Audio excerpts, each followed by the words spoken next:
여러분 안녕하십니까? 오늘은 통일과 남북한 관계에 관해서 말씀드리겠습니다. 최근에 북한에 대한 조치를 내렸던 5.24 조치에 대해서 그것을 무조건 하라는 그런 북한의 요구도 있고 국내에서도 선제적으로 해제하는 것이 좋다. 그런 의견이 또 나오고 있습니다. 그래서 이와 관련해서 남북한 관계가 통일은 과연 어떤 관계에 있는가 하는 말씀을 드리겠습니다. 먼저 5.24 조치는 여러분들이 잘 아시는 바와 같이 2010년에 3월 26일 날에 있었던 천안함 폭침에 대해서 그것을 이제 국제적인 조사를 다 통해서 결국은 북한의 소행이라는 것이 밝혀지면서 북한에 대해서 내린 조치입니다. 그래서 이제 예를 들어서 이제 남북 경협을 중단한다든가 또 국민의 북한 방문을 불허한다든가 또 북한에 대한 신규 투자나 또는 지원 사업을 원칙적으로 보류한다든가 이런 것이 이제 5.24 조치의 핵심 내용이었습니다. 그래서 그런지 이제 한 5년이 지났죠. 그 사이에 북한은 또 핵실험도 하고 미사일도 쏘고 여러 가지 했었죠. 그리고 또 그다음에 연평도 포격도 있었고.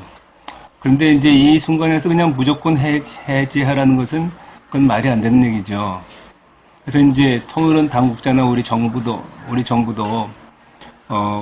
그 해제를 할 수도 있지만은 그러나 북한에 상응한 어떤 조치는 취해야 된다. 사과를 한다든가 그에 대한 상당히 그런 설명을 한다든가.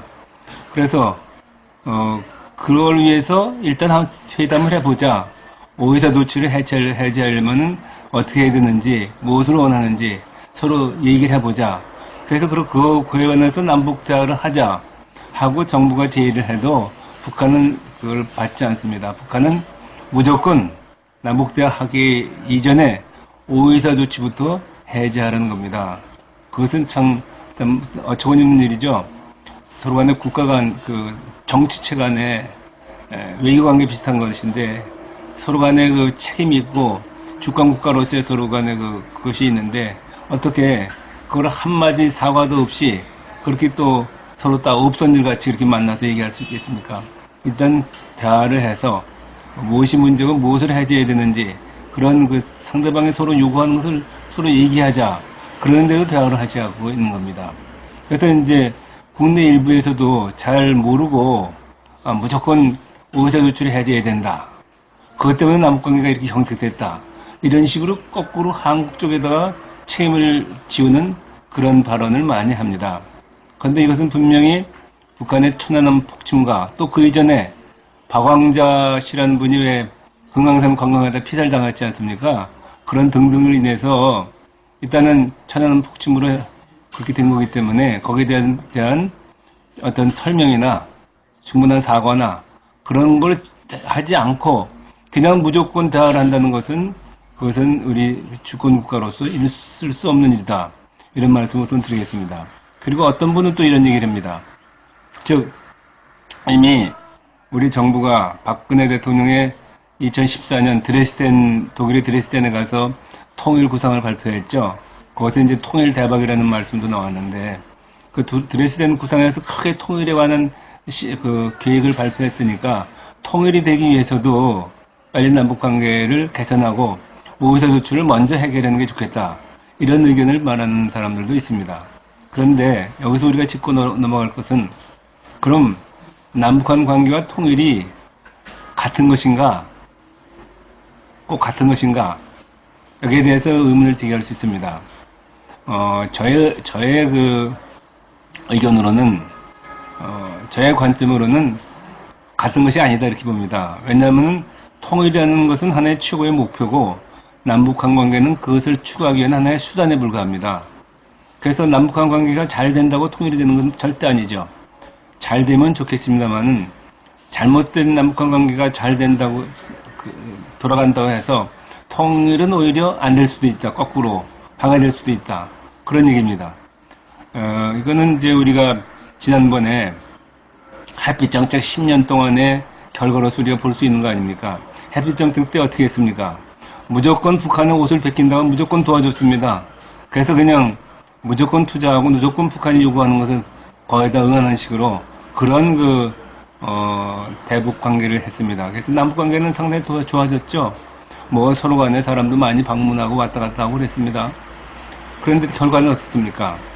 10년 동안 남한이 한국이 북한에다 준 돈이 엄청난데 그 돈이 어디로 갔습니까? 결국은 직접 쓰진 않았더라도 결국 거기에 쓰일 수 있는 돈을 세이브한 거니까 직접 지원한 거나 크게 다르지 않습니다. 간접 지원이나 직접 지원이나.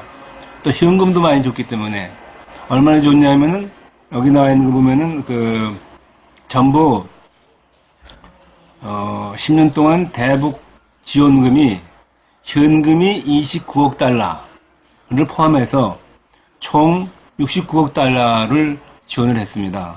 그것이 한화로 따지면은 8조 7,600억이라는 어마어마한 돈입니다. 그러면은 핵 개발과 미사일 핵 개발하는데 얼마 든다고 예산이 나왔냐면은 핵 개발 때는 65억 달러가 든답니다. 65억 지금 같은 북한 정도의 핵 개발하려면 65억 8천만 달러가 든다는데요. 거의 대북 지원액하고 거의 맞먹습니다. 그러니까 핵 개발하는 양보다도 훨씬 아니면은 좀 더 많이 줬어요. 북한에 대해서. 그래서 만일에 이만큼 많은 돈을 갖다가 그렇게 무조건 지원을 하지 않고 북한 주민들의 삶의 질을 개선하고 또 인권을 개선하고 뭐 의료를 지원하고 그런 일에 썼다면은 아마 남북한 관계는 굉장히 달라졌을 거고 통일의 희망도 상당히 나아졌을 거라고 생각합니다. 근데 그렇지 않고 전혀 전례가 없이 북한을 주는 것을 그냥 통일로 생각하고 북한을 많이 주고 많이 퍼주면은 통일 곧 된다. 그런 생각을 좀 잘못 생각한 것이 아닌가 생각을 합니다. 그래서 결국은 뭘로 되돌아왔습니까? 핵과 미사일로 되돌아왔습니다. 우리를 위협하는 하나의 무기로 돼 있고 지금도 북한은 툭 하면은 핵무기를 거론하고 또 군사적 보복을 얘기하고 그럽니다. 그것이 바로 그런 잘못된 남북관계를 우리가 했기 때문에 나온 겁니다.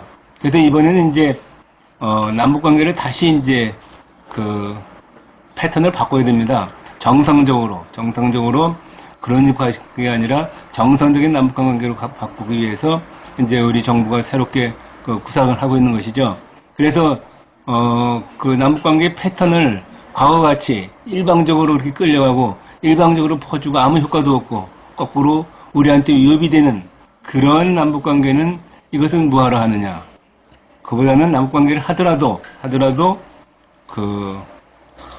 북한 주민에게 도움이 되고 그런 남북관계를 그래야 이제 우리가 통일에 그것이 도움이 된다.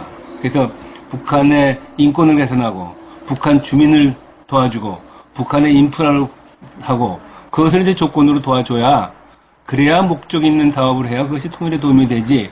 무조건 북한이 원하는 것을 해서 북한 정권만 살찌우고 북한으로 하여금 무기를 만들고 하고 이래가지고 무슨 그게 남북한 관계입니까? 그러니까 남북한 관계와 통일은 상당히 좀 차원이 다른 개념이다. 남북한 관계를 통일을 목표로 해서 제대로 해야 그래야 이제 남북한 관계가 통일에 도움이 된다. 이런 말씀을 드리겠습니다. 그래서 지금은 오이사 조치는 지금 북한이 아주 절실히 바라는 문제입니다. 왜냐하면은 지난 5년 동안은 남북 대화가 중단되고 남북 경합이 중단되고 함으로써 북한은 상당히 공경에 빠져 있습니다. 이렇게 이제 결국 학습의 효과가 있는 겁니다. 왜냐하면 이제 그동안에는 중국에 대해서 여러 가지 이제 중국의 돈을 지원받고 그 이제 대가로 이제 남북한 관계에서 얻은 걸 이제 중국에 주고 이런 식으로 해서 운영이 됐는데 남북 관계가 딱 끊기니까 모든 걸 중국에 의존해야 되고 중국에다가 이제 자기들이 가지고 있는 것이 유일하게 철강석하고 이제 무연탄하고 그런 거니까 그런 걸 이제 줘가지고는 그래서 그런데 그렇게 되면은 북한이 자기들이 경제 개발할 때 필요한 그런 철강이라든가 무연탄이라든가 그런 것이 점점 없어지고 그러니까 이제는 남북한 그리고 중국의 의존도가 90% 이상이 되기 때문에 이것을 빨리 남북관계를 가지 않으면 안 된다. 이런 절박감이 북한에게 있습니다. 그러니까 지금 급한 것은 북한이죠.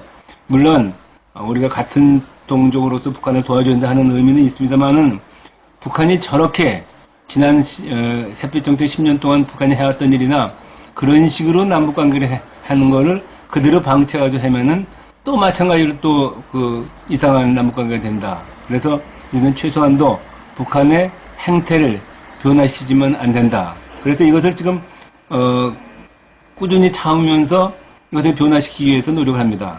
우리는 지금 햇빛 정책 10년 동안에 우리가 손해도 많았습니다만은, 그리고 여러 가지 후회되는 일이 많이 있죠. 핵 개발까지 그것도 결국은 도와준 꼴이 됐고 말이죠. 그러나 우리가 이제 그동안에 하나의 학습을 했다고 볼 수 있습니다. 우리 국민과 정부가 학습을 했습니다. 뭐냐면은 북한과의 관계는 무조건적으로 도와주는 그런 관계가 아니라 북한에 대해서 어떤 그 조건이라든가 그런 걸 걸어서 북한의 주민을 잘 살게 하고, 북한의 인프라를, 우리 국토에 있는 북한의 인프라를 개선하고, 북한의 또 주민들의 의료시설 같은 거, 그런 걸 개선을 해서 북한이 실질적으로 잘 살 수 있는, 북한 주민이, 정권이 아니라 북한 주민이 잘 살 수 있는 거, 그런 거를 하는 것이 바로 남북관계다. 그래서 통일은 결국은 누가 갑니까? 북한 주민하고 하는 거 아닙니까? 북한 정권과 하는 것이 아닙니다. 통일이라는 것은 북한 주민하고 하는 것이기 때문에 남북 대화는 바로 남북 대화를 통해서, 그렇게 아니면 북한한테 접근할 필요 없으니까 북한 주민을 대화를 통해서 대화는 이제 남북 대화를 통해서 긴장을 완화하고 또 우발적인 사태를 방지하고, 그것이 남북 대화에 필요하겠죠. 그다음에 이제 북한 주민의 삶의 질을 개선하고 북한 주민들의 인권을 개선하기 위해서, 그래서 통일의 그 환경을 조성하기 위해서 남북 대화가 필요한 것이지, 무조건 남북 관계를 뭘 한다고 해서 북한 정권한테 갖다 퍼주고 말이죠. 그래서 그것이 결국 우리의 목을 졸리는 그런 핵이나 미사일로 들어오는 그런 결과가 오는 그런 남북 관계는 우리가 피해야 되겠다. 그래서 이번 시간에는 통일 문제와 남북 관계는 서로 여러 가지 관계가 있습니다만은 그것이 꼭 일치하는 것이 아니다. 제대로 된 남북 관계만이 통일을 가져올 수 있다. 이런 말씀을 이 시간에 드렸습니다. 여러분 대단히 감사합니다.